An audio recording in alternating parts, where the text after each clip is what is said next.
Hey everybody, this is Kevin, creator of BibleWellness.com. Just glancing over the recent headlines, that I noticed that Jason Collins had recently just come out about his sexuality, just letting the world know that he's a homosexual, not a heterosexual. And then I seen where Sir Charles Barkley had just come out in support of his decision to come out and express that to the world. Pretty much, Charles is just saying that. It was a very good and important decision that he made, and that he is bringing light, shedding light to the importance of making sure everybody gets a fair shake in life, regardless of how they choose to live their lives behind closed doors. Basically, in so many words, Sir Charles was just saying, don't be a knucklehead and discriminate just based on how somebody chooses to live their lives behind closed door. And I can agree with that. If you ask me, I couldn't care less what you do in the privacy of your own home. I mean, who cares? You know what I mean. I'm not paying your bills, so I couldn't care less. But just seeing how these two highly efficient, highly in shape athletes are now in the recent headlines, I just thought it important to talk about getting in shape and three mistakes that a lot of people commit, or that are commonly committed by people who are looking to transform their health and get in shape. Number one, people tend to go about exercising wrong. They train like a marathon runner when they first start out. Putting in those miles on the treadmill and on the bike, and doing long hours of focusing on the cardiovascular aspects. When science is showing that it's better, it's more efficient, it's quicker, it's easier to actually do what's known as HIIT, or high intensity interval training, or another way of saying it is burst training, as coined by Dr. Axe from draxe.com. Um, and what this is it's like training like a sprinter as opposed to training like a marathon runner. And when I say that, I mean when you do cardiovascular training, or even in doing body weight or resistance training, you can do. You want to focus on short spurts of high intensity reps versus long, um, drawn out sessions. So this may look like, with regard, let's say the push up.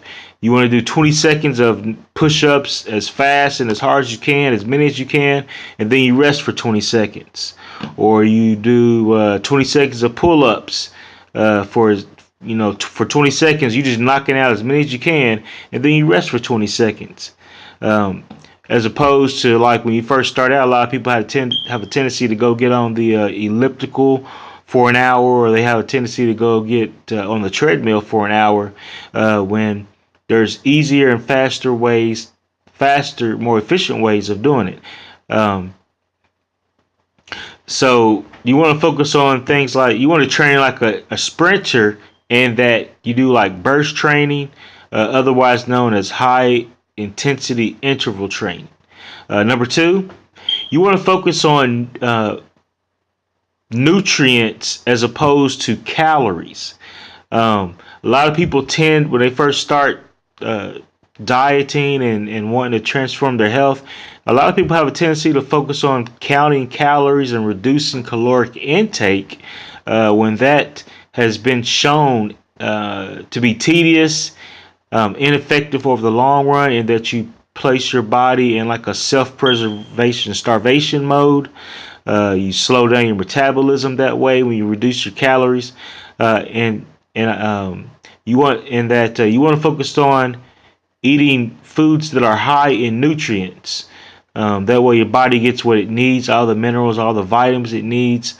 You want to get some good fats in there. Your body needs the good fats.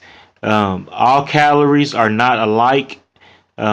Quality does matter. So a calorie is not a calorie. Quality does matter. So You want to focus on foods that are high in nutrients, that are very nutrient dense, versus focusing on the calories.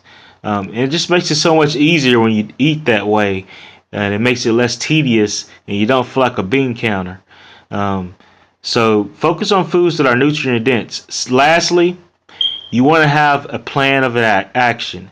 You want to, wisdom tells us that we should not set out to perform a task without knowing why and having a strategy to get there. Many people set out on the journey of achieving, going for good health without really having a plan of action. So you want to say, you want to get your why, you want to write it down, you want to put it on a refrigerator or in a mirror in front of you, and you want to look at that on a day-to-day basis. And then you want to set task. You want to set a strategy on how to reach that goal that you set before you, as far as transforming your health. Like, say you want to lose 20 pounds. 20 pounds in 30 days. So you might say that, hey, I'll train 3 days a week body resistant, and I'll exercise, and I'll train 2 days a week just cardiovascular focusing. So you want to have a plan of action. You want to write it down, because writing it down really turns a wish into a plan. It really solidifies a lot of things for your subconscious, which helps transfer over into your conscience. So you want to have a plan of action, and then as a bonus, you want to have an accountability partner. Tell somebody, and have them. It's really hard to not do something when you got somebody saying, "Hey, did you do such and such, or are you, working towards such and such?" It just makes it that much more harder to stop doing something when somebody is holding you accountable. So, in short, it's essential that we train like a sprinter, focus on nutrient density, and have a plan to reach our goals for success. So, three mistakes that people commonly commit is that they train like a marathon runner, they focus on calories, and they don't have a plan. And if you want to avoid those mistakes, you want to train like a sprinter, focus on nutrient density, and have a plan set in motion. This is Kevin over at BibleWellness.weebly.com. You can see the article I just written about it, how to be springtime fit. It has everything I just talked about in it. BibleWellness.com. And the article Springtime Fit, and just go over and check it out. Look forward to hearing from you guys later.